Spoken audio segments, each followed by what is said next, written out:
Hello, I'm Amy Zawi, and this is the Jerusalem Connection Red Alert Report for Wednesday, November 13th. Would you want to live like this? A recent survey conducted by the American Jewish Committee noted that 9 out of 10 American Jews indicated a fear of anti-Semitism and recognizing that it is getting worse. 84% noted that it was getting increasingly worse in the last 5 years.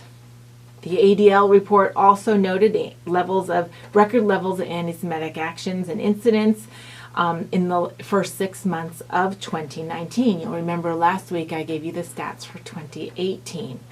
31% of Jews polled by the American Jewish Committee said that they have refrained from wearing, carrying, or displaying things that may identify them as Jewish in public, and 25% have avoided certain locations or events out of concern for their own safety. Is that a way for any American to have to live in the land of freedom, religious freedom, freedom of expression, the land of supposedly the most tolerant people in the United States? Our own citizens have to hide their identity or fear for their safety simply because of who they are, and somebody might attack them simply because that is who they are. I mentioned over the last year in New York City alone, the amount of random attacks on Jews has gone through the roof, and the news hardly ever reports it.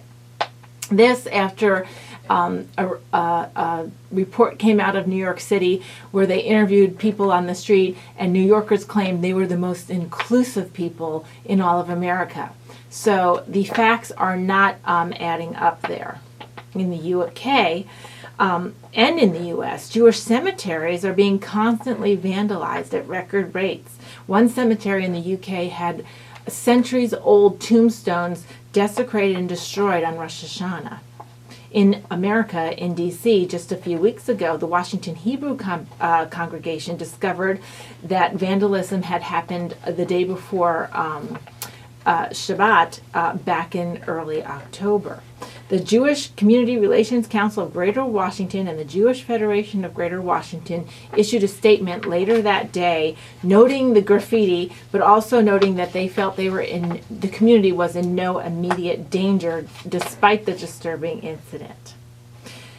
Well, these types of ways that American Jewish people have to live is simply unacceptable in my opinion, and I wish more Jewish people were more outspoken about their experience and more outraged about that.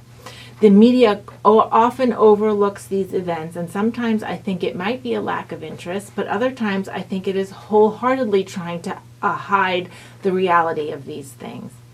Any injustice or crime committed against a Jew in the Western world is a side mention, if at all. Even full-on terror events that happen in Israel or within other nations against Jews, if they're reported at all, they're widely accepted as business as usual. And other minority groups that are swapped into this victim position, it is met with, justifiably, outrage and disdain. And I don't disagree that when any minority group is attacked or terrorized, that the world should examine it and condemn it, but my question is, why is when Jews are the victim, it's so summarily dismissed? And the salt in the wound for all of this, in my opinion, is that the faulty reporting about Israel as the perpetrator and Palestinians as the victims, this simply is not the case. Palestinians arm their young children and their women, or even use them as human shields and fake death scenes or take actual deaths and put it at the hands of Israelis when it's not the case. This happens all too often with news organizations as they accept these staged events with little question, and if they bother to investigate it at all after people alert them of how it might not be credible, there's often a very small retraction and little note is made of that. So my question remains, how do we return to an honest and ethical journalism field where, at least, regardless of any journalist's personal opinion or philosophy, which they have every right to have, their search for the truth, regardless of how it aligns with their personal opinion, is sought and reported on in complete context and with complete facts? Another thing you may have missed, in case you missed it, because you know the Arab world does so many humanitarian efforts and things to improve other areas that are outside of their kingdoms, you may have missed that the Israel has sent to the Bahamas after Hurricane Dorian a bunch of engineers and water specialists, and they have returned potable drinking water to the Bahamas as a result of their efforts and help. Another way the press will rail against Israel and the Jewish people is to avoid reporting good news, even as they post fabricated bad news.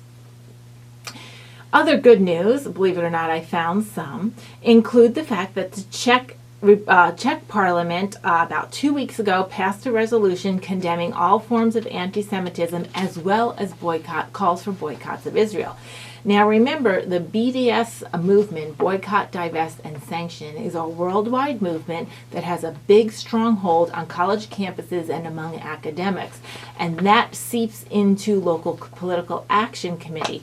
And the goal of it is to strangle Israel economically and as a partner in world events. So many bodies around the world, elected bodies and international bodies, have recognize the fact that BDS is fueled by an inherent anti-Semitism and is not simply a criticism of the Israeli government, but an indictment of all Jews everywhere. With that, the lower chamber of the Czech Parliament condemned all manifestations of anti-Semitism directed against individuals, religious institutions, organizations, as well as the state of Israel, including the denial of the Holocaust. Remember last week I reported that an increasing problem in Europe and here in America is to whitewash the Holocaust as simply a horrible event of hate, man against man, with the Jewish core of that suffering being eliminated or being watered down by the sufferings of other groups. Now, I don't minimize the sufferings of other groups, and they should be recognized, but not at the expense of the core nature of the Holocaust and its fuel, which was anti-Semitism, not a general hate. And further, the Czech Parliament further says, quote, "It rejects any questioning of the state of Israel's right to exist and defend itself and condemns all activities and statements by groups calling for the boycott of the state of Israel, its goods, its services, or its citizens." Keep in mind that anyone who says they disagree with the Israeli government and then takes it out on their educational institutions or their private citizens and private enterprises then is indicating a lack of earnest in that regard, because in other countries we don't take out our disdain for Chinese policies against Chinese people who live there or live anywhere. Again, you can go on with analogies like that.